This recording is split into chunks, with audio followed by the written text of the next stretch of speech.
তো এবার গজাটা একটু ভেঙে দেখাবো। দেখো কতটা খাস্তা মুচমুচে হয়েছে।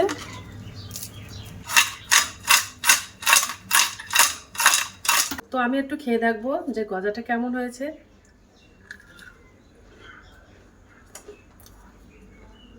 অসাধারণ। হ্যালো বন্ধুরা, তো আমি আজকে আবার অন্যদিনের মতো নতুন একটা রেসিপি নিয়ে এসেছি। আজকে রেসিপি হচ্ছে পাউরুটির গজা। তো অনেকে তো অনেক রকম গজা খেয়েছো, তো পাউরুটির গজা খেয়েছো কিনা বলতে পারবো না। তো আমি আজকে সেই পাউরুটির গজাটাই বানাবো। তো চলো ভিডিওটা স্কিপ না করে পাশে থেকে দেখার জন্য অনুরোধ রইল। তো চলো শুরু করি। এই গজাটা বানাতে আমার 1 প্যাকেট স্লাইস পাউরুটি লাগবে। তো আমি পাউরুটিটা নিয়ে নিলাম। দেখো পাউরুটি থেকে আমি অর্ধেকটা পাউরুটি নিয়ে নিয়েছি। এবার আমি পাউরুটিগুলো সরু সরু করে কেটে নেব।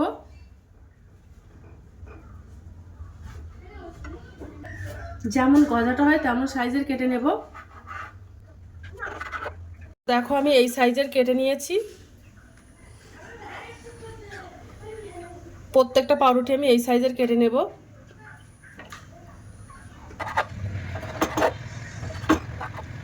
দেখো পাউরুটিগুলো সব আমি কেটে নিয়েছি ছোট ছোট ফালি করে।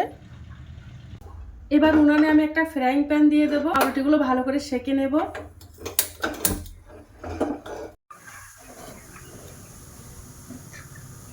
সেঁকে নিলে আর ভেঙে যাওয়ার ভয় থাকবে না, তার জন্য আমি সেঁকে নিচ্ছি।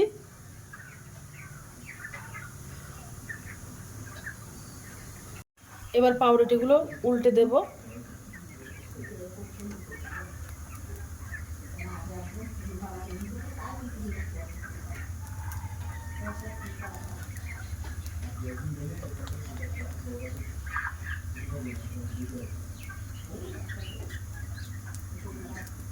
তো দেখো পাউরুটিগুলো আমি সব সব মচমচে করে আমি সেঁকে নিয়েছি।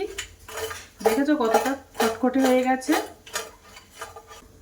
এবার আমি উনানে একটা কড়াই দিয়ে দিলাম। এবার আমি কড়াইতে এই বাটির 1 বাটি চিনি দিয়ে দেবো। এর মধ্যে 200 গ্রাম চিনি আছে। তো চিনিটা আমি দিয়ে দিলাম। আর ওই বাটির আমি হাফ বাটি জল দিয়ে দেব। তো হাফ বাটি জল দিয়ে দিলাম। দিয়ে এবার চিনিটা ভালো করে আমি জাল করে নেব। জাল করে একটা ঘন চিনি শিরা বানিয়ে নেব। একটা চটচটে একটা চিনি শিরা বানিয়ে নেব।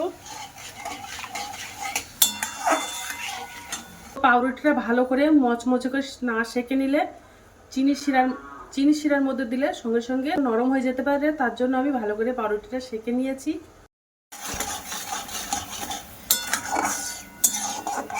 চিনিটা ভালোভাবে গলে গেছে একদম। দেখো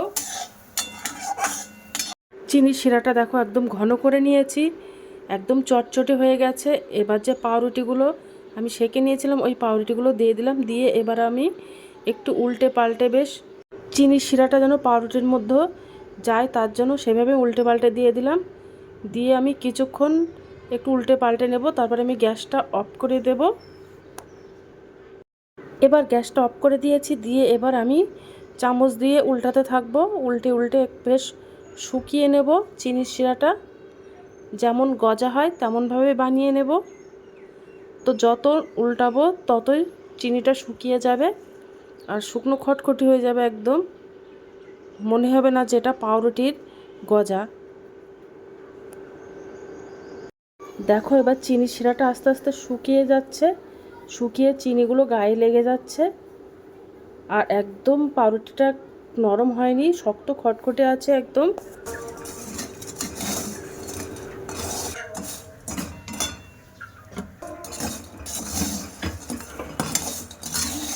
তো আমার গজাটা দেখো বানানো হয়ে গেছে। দেখো কত সুন্দর হয়েছে।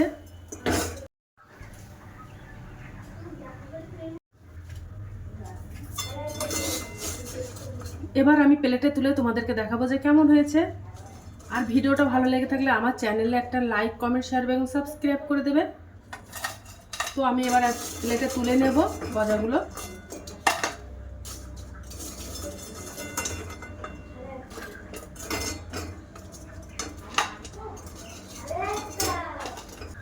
দেখো কতটা খটখটি হয়েছে।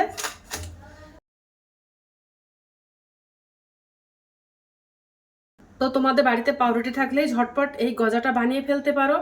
এই গজাটা খেতেও কিন্তু খুব সুন্দর লাগে। তোমরা একবার হলে বাড়িতে ট্রাই করতে পারো। তো আজকের দিনের মতো ভিডিওটা এখানে শেষ করছি। আগামী দিন আবার একটা নতুন ভিডিও নিয়ে চলে আসবো। তো টাটা, বাই বাই, সবাই ভালো থাকবে, সুস্থ থাকবে।